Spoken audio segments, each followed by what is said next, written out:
Hi everyone and welcome back to my channel. Today we're going to do a very interesting project.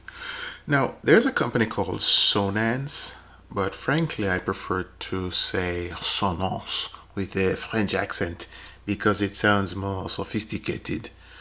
Anyway, I think we're getting off track here. Point is, Sonance or Sonance, they make quality audio hardware. They're like the Volvo of the audio video industry. Not the most expensive, but their quality is up there. Anyway, we acquired a new customer and we planned on reusing their speaker system because, well, it's a Sonance and it's quality hardware, in spite of being more than 10 years old. Upon testing the system, we realized that the subwoofer was shot. Yes, this subwoofer.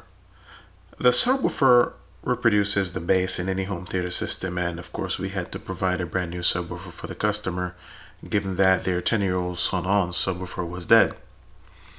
But it seemed like such a shame to take an otherwise good subwoofer to a dumpster just because the circuit was shot. Now, any subwoofer circuit board can provide good sound, but the key to any top-class subwoofer lies in the construction of the box where it is housed and the quality of the speaker.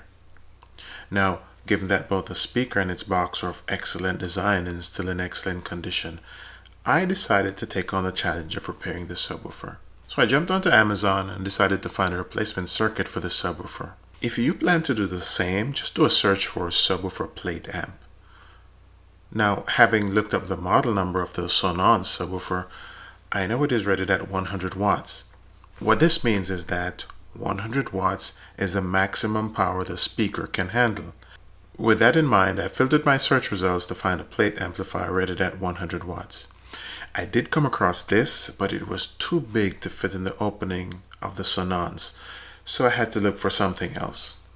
When I couldn't find anything that would fit, rated at 100 watts, I was about to give up.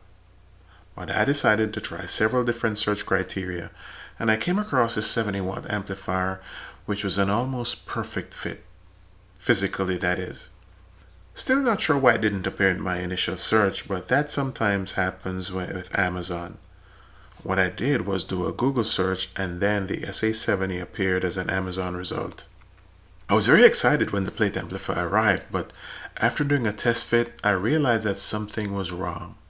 Apparently the plastic cover for the circuitry was getting in the way and preventing me from seating it inside the box. Fortunately for me, that was an easy fix. All I had to do was remove these 4 screws and disconnect the speaker wires, which were glued to the plastic cover. Now, I knew before I even ordered this amplifier that I would have small gaps at the top and bottom of the plate. To fix that, I simply got a black foamy sheet and measured it out to fit the hole at the back while cutting an opening for the amplifier. Now, if you're attempting the same thing on your old subwoofer and you can't find a plate that's a close fit like mine, you can do one of two things.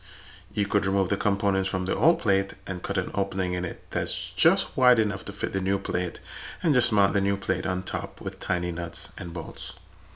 The other option is to just transfer the components and connections from the new plate to the old plate. Bear in mind though that some stuff on the new plate may not have come with the old plate. In that case, you can either create a space for what's missing or just choose not to use it at all. In my case, I have these knobs at the front of the subwoofer, hidden behind the grill. However, those controls are already on my new subwoofer's plate. Nevertheless, instead of removing them and cutting the wires, I simply left them in place. Who knows, another 10 years from now they might come in handy, or what if a lightning storm damages my subwoofer circuit and I have to replace it? My next amplifier board might have the connections for using those knobs. One question I know many of you might be asking yourselves is, why did I use a 70-watt amplifier since my subwoofer is rated at 100 watts? The answer is simple. Doing the extra work just to get 30 more watts was not worth it. Most subwoofers run at 50% capacity because any louder and it would just be uncomfortable, unless you're in a really big room. In fact, people with subwoofers rated over 100 watts usually run them at less than 50%. Trust me on this, I install audio and home theater systems for a living. The next step now is to glue the foamy in place. With that done, I then make the speaker connection, after which I can now mount the amplifier and screw it in place.